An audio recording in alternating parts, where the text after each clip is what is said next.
Bahrain is the site of the ancient Dilmun civilization. It has been famed since antiquity for its pearl fisheries, which were considered the best in the world into the 19th century.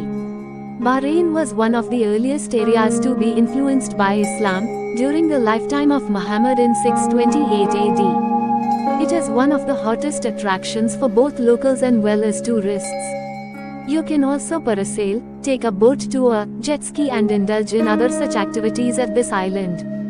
Bahrain is also well known for its delectable cuisine, with a wide variety of traditional restaurants offering a unique dining experience.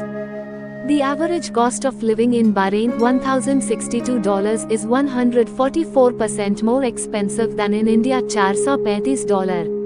Bahrain ranked 70th vs 188th for India in the list of the most expensive countries in the world. The average after-tax salary is enough to cover living expenses for 1.4 months in Bahrain compared to 1.5 months in India.